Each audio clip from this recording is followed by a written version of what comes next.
Hello everyone, welcome back to another video lecture on a subject EC 308 Embedded Systems. This is our third session. Well, in the previous two sessions we discussed about what are operating systems, what are real-time operating system, the service, goals and structure of a common operating system. Later we started our discussion about kernels. What is a kernel? As well as what are the basic services done by the kernel. And we were discussing the various services provided by kernels, and we had a detailed session on process management and memory management in our previous session. In this session we shall focus about device management, file management and input-output subsystem management, another three important services of your kernel. So let's begin with the device management. Well, we have a number of device drivers for ISR for each device in a system, and each driver function of a device they can call a separate interrupt service routine, separate ISR. So these device manager, now these are the softwares that manages all the devices, the read operation, the open close operation, the read operation, the write operation, all these operations which are related with devices. So we already had sessions on device drivers. So device drivers are nothing but softwares that can manage the access to a device, external devices in a system. So this device manager, device driver managers, they are responsible for the opening, closing and all other operations that happen in with a device. Now, when these device driver functions are part of your operating system, your device manager can effectively operate and adopt the correct strategy for obtaining the best performance of your devices. When your device drivers are part of your operating system, we get the best performance. And the device manager, they can in fact bring about a beautiful coordination between the application process, the drivers, the device controllers and everything, because they are in the operating system and they have easy access to all these so mentioned sections. Now basically when a process needs a driver function, they send a request to the driver function by using the software interrupts, and then the driver provides the device driver. When I say driver, it means the device driver. The device driver provides the actions on calling the ISR, executing the ISR and so on.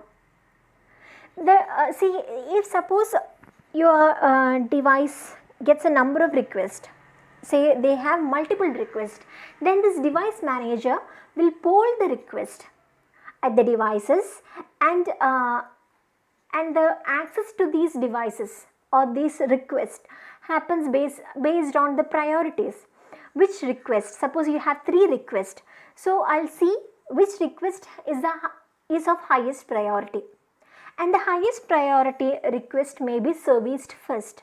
So it is the device manager who sees these requests, who polls these requests and allows access to these devices. And normally, see, this device managers can also manage input output request also, right?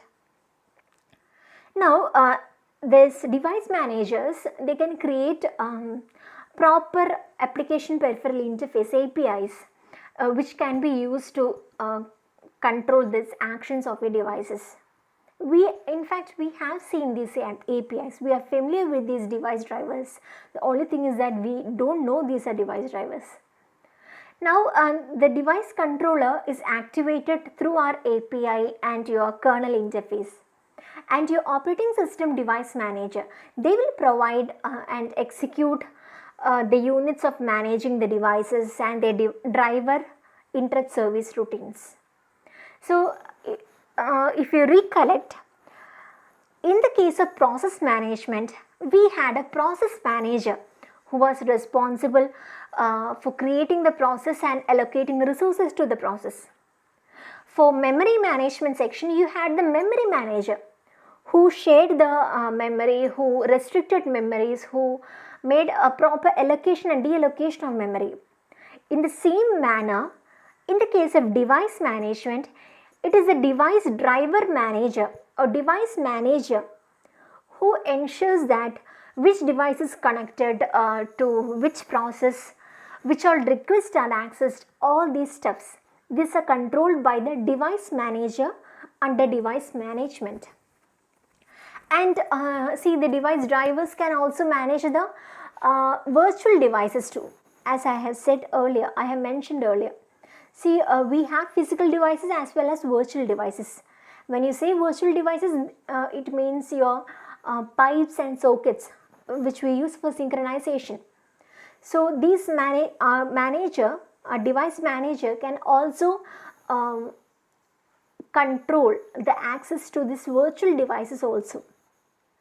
And basically this device management has three standard approaches to three different types of device drivers, which are the programmed input output by polling the service need from each device. You will see what are the services required from each device, and the polling is done based on that. Another scheme is based on the interrupts from the device driver ISR, and the third scheme is by the DMA operation. And one of the most common method is using the device driver ISR. Now, just as we have seen the functions of your process manager and your memory manager, let's see what are the functions of a device manager. They have a handful of tasks to do. Let's see those.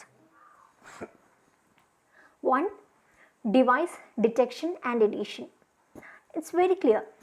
See, this section of your device manager, they provides the codes for detecting the presence of a device, then adding it. So when you add a device, you must ensure the initialization, configuration, the testing of these devices. And your device manager can also provide how to track these devices present in your system. So the first task comes in as device detection and addition. So this manager will have set of codes to detect the presence of various devices. So if you have some mechanism to add a device, you will have some mechanism to delete also. That's your second task, device deletion. So they provides the code for not allowing or denying the device resources. So suppose the use of a particular device connected to a system is over, my device manager can deny further access to these device resources. So they can delete the device, right? That's another task. The third task is device allocation and registration. So in this section, the manager is responsible for allocating and registering the ports of the device, the port addresses for all these devices which are connected to them, right? See, and they must be very careful while allocating the addresses, because these addresses must be different, they must be distinct, so that there doesn't happen any collision between these addresses. Because if two devices are given the same address and a task needs one particular device, the chance of making an error is high. So the device manager, while allocating and registering a device, a port in a device, make sure that all the ports in all the devices have distinct addresses. That's a very important and difficult task for your device manager. The fourth task is detaching and deregistration, obviously, right? So in this section, your device manager, they will detach and deregister the port address for various devices. And they include code for detecting any collision, any interference between the existing address in case of address reallocation to the remaining attached device. So here your device manager can deregister the once applied port address. You have already allotted a port address to your device. Now you can also detach and deregister that port address.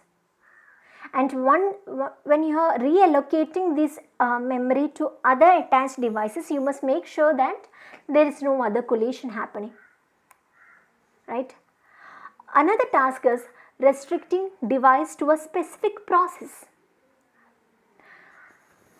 See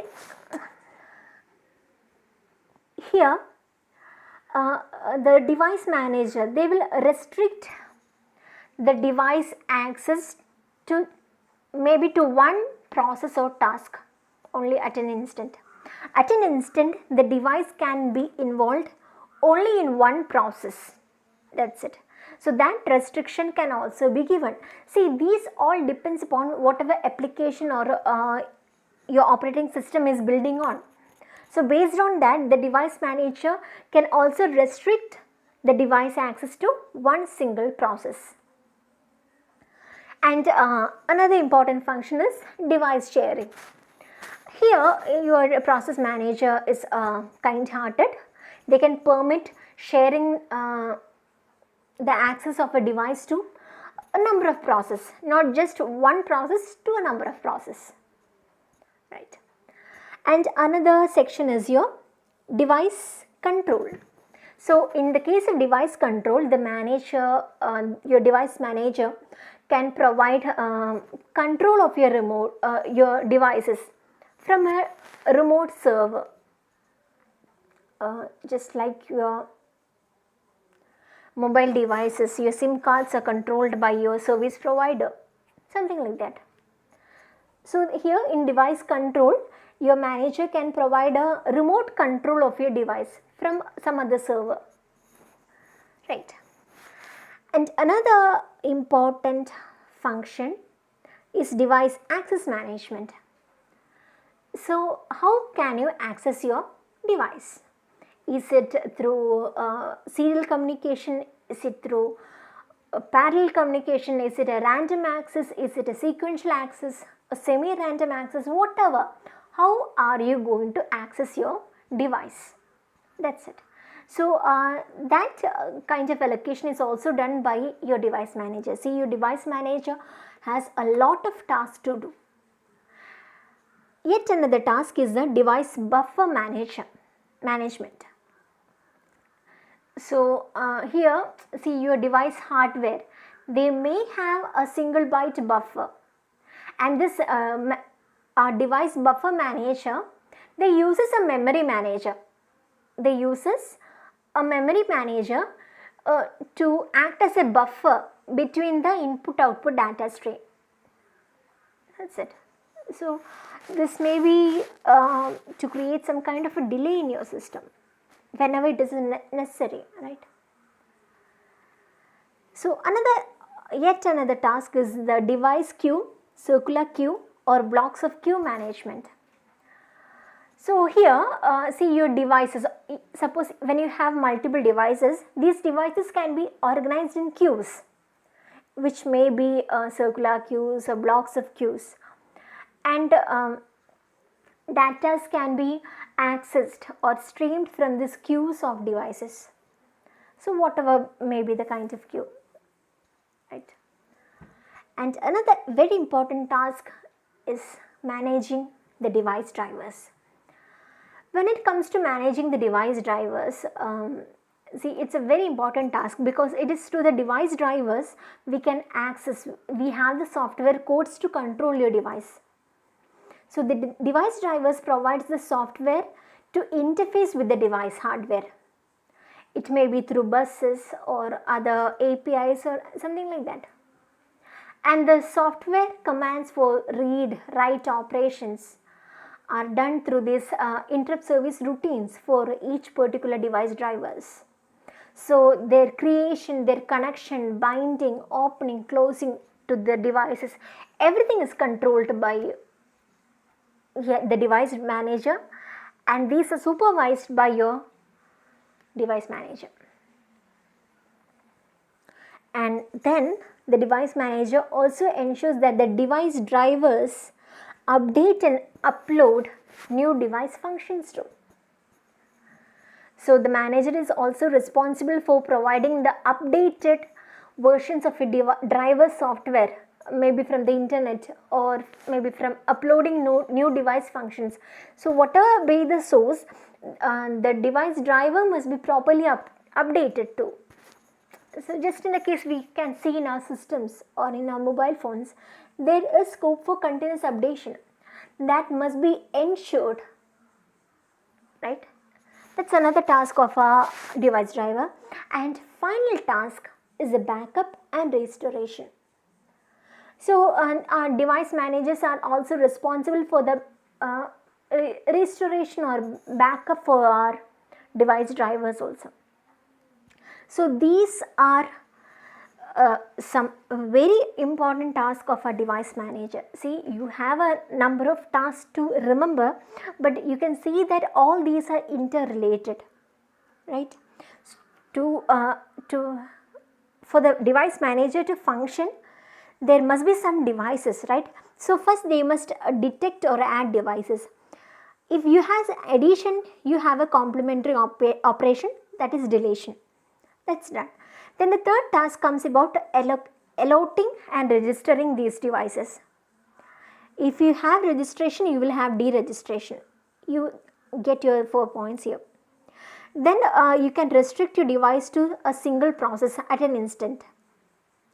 Sharing your devices, controlling the sharing, device access management using their buffers, sharing data through queues, then everything related to device drivers. So I request you to make some kind of a flow, some kind of an interconnection between these so that you can remember them easily, because you already studied this process manager, memory manager. So when it comes to a number of functions, please don't get confused. Okay, so continuing, let's see what are some common command functions that we use for your device management. This is something very familiar to you, right? The create and open. Obviously, for creating your device, for opening your created device, and this can configure and initialize your device. Write to execute the write function, or to send output from the devices, you use the write function. Read, just the opposite, to read from the device buffer or read input from the devices. That's it. And IOCTL, input output control.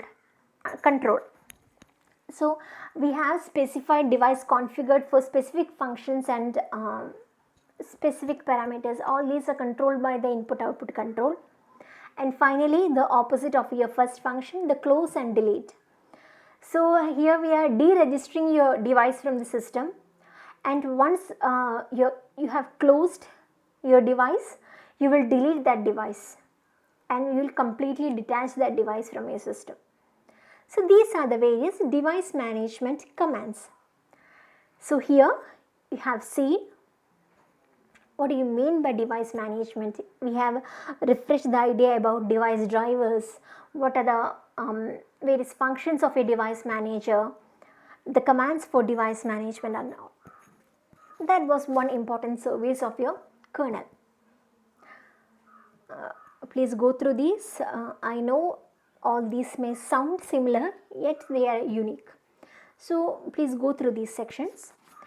We shall move on to the next important service of your kernel, that is the file system organization and implementation. Now to understand that, let's see what is a file. File is something that has data in the form of characters or text, or maybe a combination of all these. And this file may be in the form of a magnetic disk, an optical disk, or even system memory. So how do you, in fact, this file is a very important resource, right? So our next task of our kernel is, how can you organize this file? How can you share this file? How can you create a file? all these things. And our operating system has different forms of file. So a file may either be a named entity, maybe a structured record as in the case of a disk or something, and a file may be some record in a RAM. It can also be a unstructured file record, or it may be some virtual devices like pipe. So operating system, when it comes to operating system, file is not just any kind of memory. It may be present as a structured manner or unstructured manner of physical devices, virtual devices.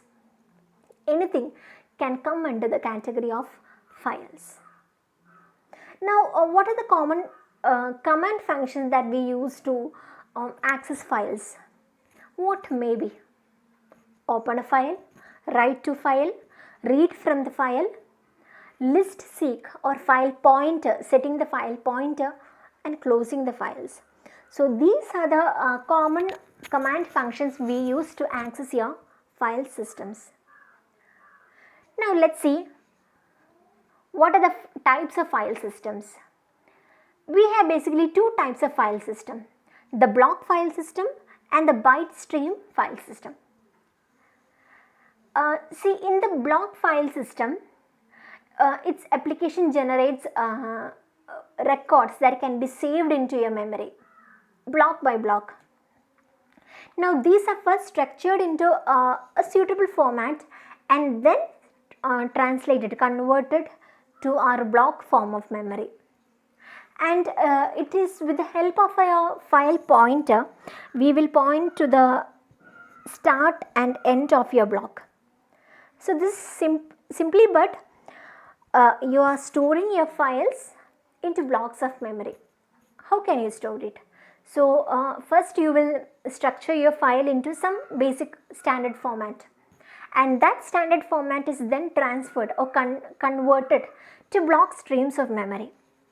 That's how block file systems are maintained, right? Files to a suitable format or a standard format, then they are converted to blocks of memory. The other type is the byte stream file system. So here our system, they generate stream of data, and these streams are then saved into memory. There is no block method of saving data. So your data or file comes in the form of record of continuous data, and these streams, that is continuous streams, are then saved into the memory.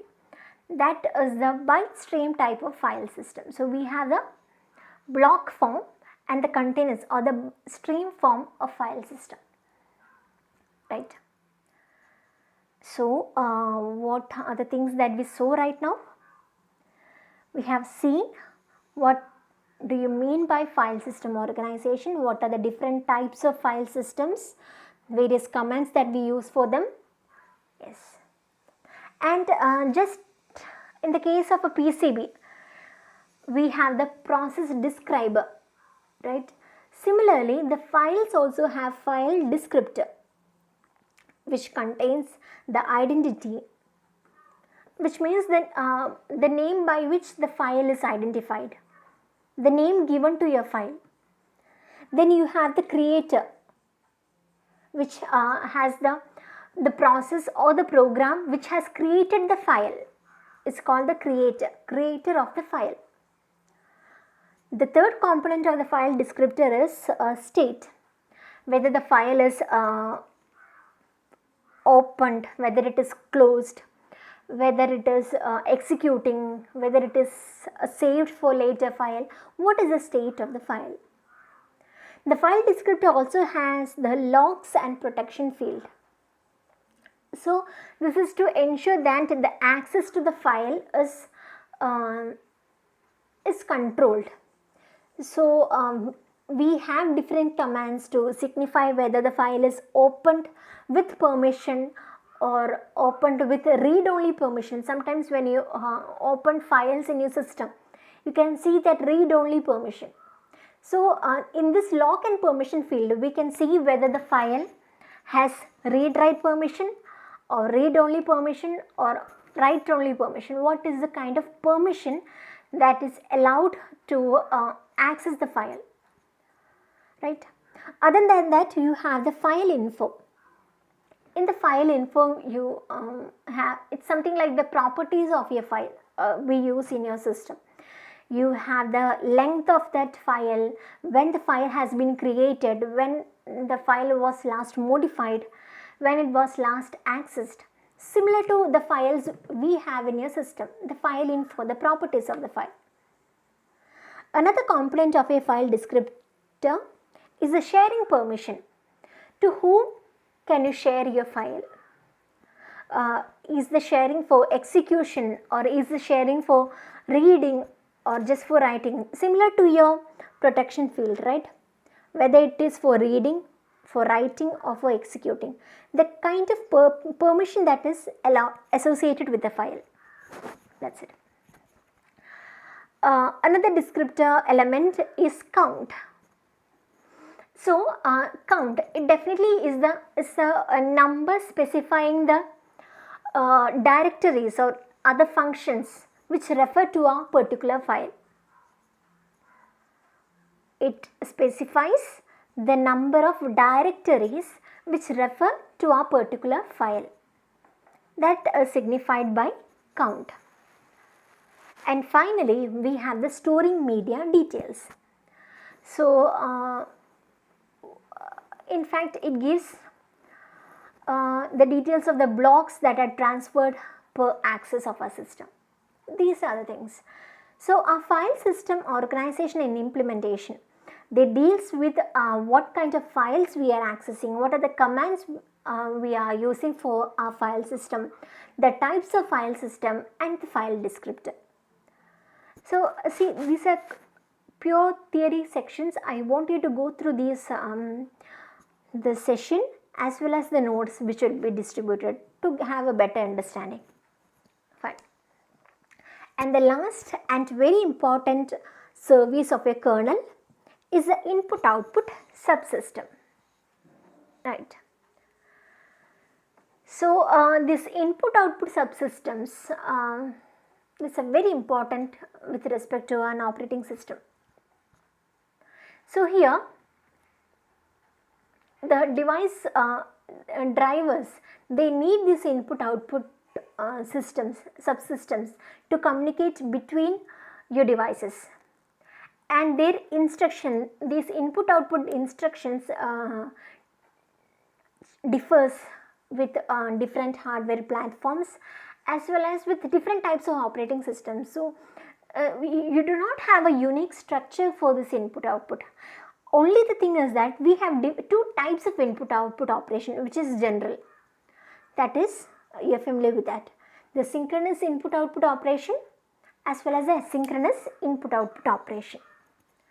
So as you are familiar with the synchronous input-output operation, the I/O operations are occurring at a fixed data rate, and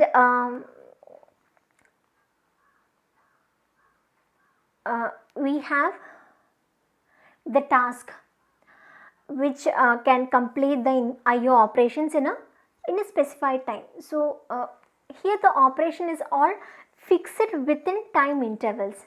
Now that is not in the case of asynchronous I/O operations. So here data transfer happens at variable data rates, and we do not care for the high priorities and things in the case of asynchronous. That's it. That's about input-output subsystems. So we know that in input-output subsystems are very important for device drivers, because without these subsystems it is hard to communicate between various devices, right? And we have basically two kinds of input-output operations. They are the synchronous or in fixed transfer rate, and the asynchronous of variable data transfer rate, right? And finally, let's see what is the hierarchy of a subsystem. So the hierarchy has application coming first. So the application has the input output system, and they also act as the interface between your application and input outputs basic functions. And next you have the input output basic functions. So these are the device independent operating system functions, which doesn't depend upon the particular device. Now you also have the input output device driver functions, which are device dependent OS functions. So these are operating system functions which are independent of your device, and this is dependent upon your device. And finally you have the device hardware or port. So this is your final device, your hardware device or some kind of a network to which you are connecting. So that's about the various services provided by kernel. We have seen process management, memory management, input output subsystem management, device management, and file organization and management. So these are some very important tasks done by your kernel. That's all in this session. We shall see more regarding RTOS in the coming sessions. So I want you all to familiarize with all that we have seen so far, because these are very important for our coming sessions. Please go through these lectures and also through your notes, and for any doubts please let me know. Thank you and have a great day.